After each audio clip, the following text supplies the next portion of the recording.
So we came all the way down here to Buffalo to talk to Queensryche, and where better than to interview them outside the home of the famous Buffalo chicken wing. Oh, yeah. And you guys being from Seattle and all, it's fitting somehow. I'm not sure how. Guys, how's the tour going? Really good. Yeah? Yeah. You enjoying it? Yeah.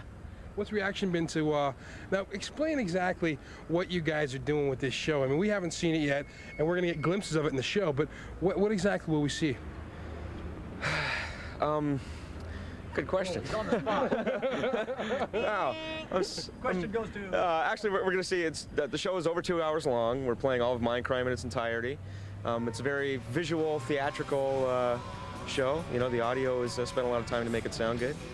And it's just kind of a visual, an oral onslaught. How have the crowds been accepting the show? Excellent. Oh, well, here, take the mic. It's a high-tech arena show. Take the mic. It's a high-tech arena show, flawlessly executed. Yes! A flawlessly executed answer. All right. No, so the show's going well, and the people are enjoying it and having a good time. Yeah. Excellent responses. Having a good time too. And what about has Suicidal Tendencies been opening all the dates? Yeah. Yeah, they're having fun out there, jumping around, hopping around, seeing people jump on their stage and throwing them off and cracking. Jump on our stage, yeah. You know. Seeing blood and everything. So you guys, we got to talk.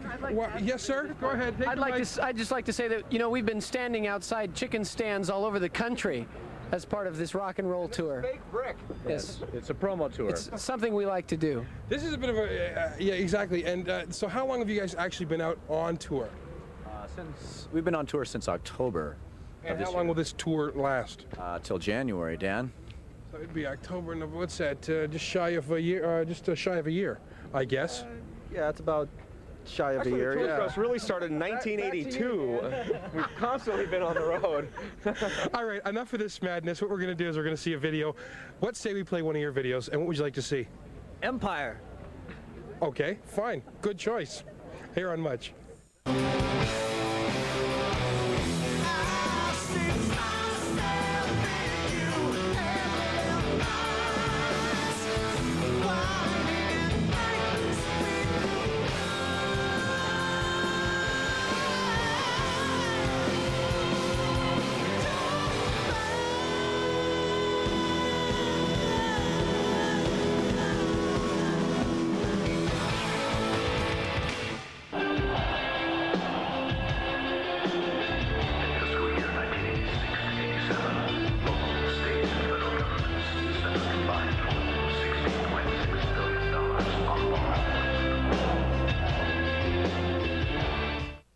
Welcome back to the Power Hour.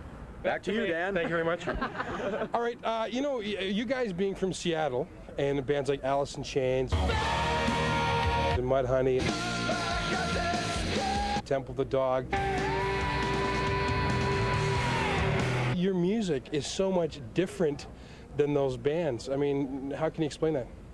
Well, we came out a bit earlier than them. They're sort of a few years behind us. We've been doing this since 1983, and most of those bands have just sort of gotten recognition in the last couple of years.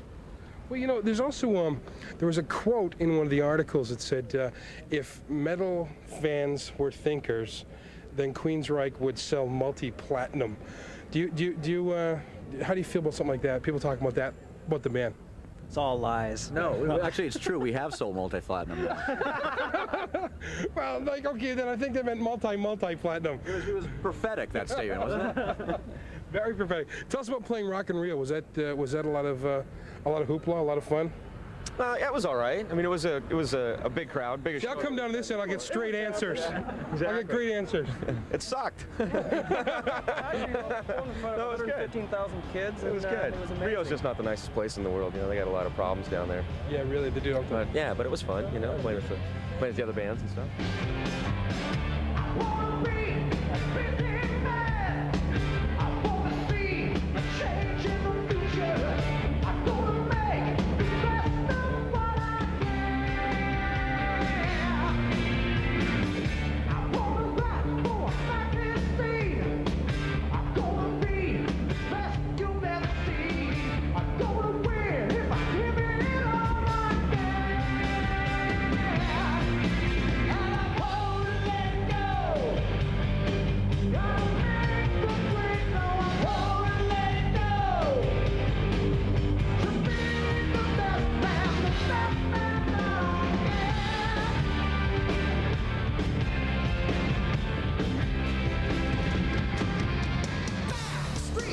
Queensryche, Wait, we want to count in? Okay, yeah. 3. It's Elvis. Yeah, count us in, Mike. In 3, 2. Ladies and gentlemen, Michael Wilton has left the country. Okay, Queensryche here, and we're at the Chicken Bar, and this is the Power Hour, and back to you, Dan. Thanks, Mike. I noticed that you guys have kind of changed the way you're attacking. Trying to say, Dan? Trying to say you've changed your songwriting style. You're doing it more as a group. Is that not correct? Well, yeah, we used to do all of our songs completely individually, and Sort of solo like.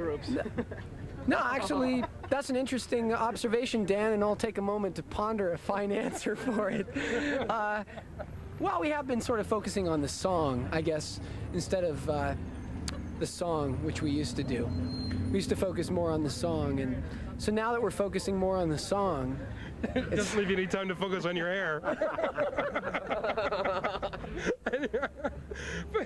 But give me a hard time out here because we're waiting for some wings. Where's Howard, by the way? Howard! It's Howard, come on over here. This is Howard Ungerleider. Now, when they were putting it, I'm going to talk to you because you're more fun. Okay? When they were putting the tour together, your name came to mind right away to put together the lighting effects and all that kind of stuff. And what have you got prepared for them, and what have you been doing? It's a secret, though, Dan. You know, it's one of these things where Okay. We have a few lights, and we have a lot of special effects for everyone. And wait a minute, how did you find... Give us your impression of the audience when you turn the audience lights on and they're too bright.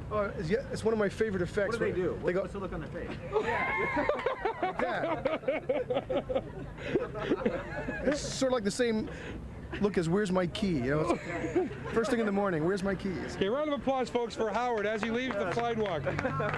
Thank you very much. We're gathering a bit of a crowd here. So also, I understand you're using a lot of visuals and stuff like that, which were put together somewhat also by Jaymz B. Some of them were done by Jaymz B, and some of them were done by Norm Stangl and company at called Bare Spots in Toronto. Yeah.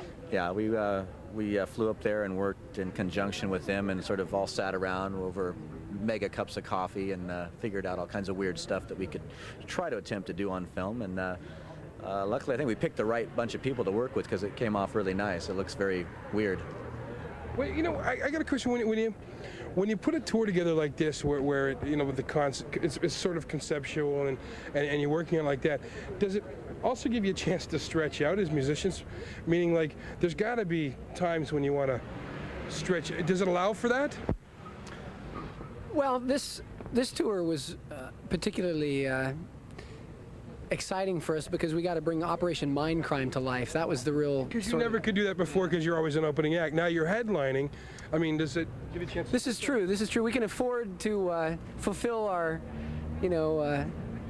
our dreams now as far as the tour goes. Before we were just, we write an album that's an hour long and we have 45 minutes to play, so it doesn't really work out. But We've also got to fit in the other, songs from the other albums in it as well, into the 45-minute set. But now, since we're headlining, obviously we can play a lot more. And we're playing 2 hours now, that's why. So.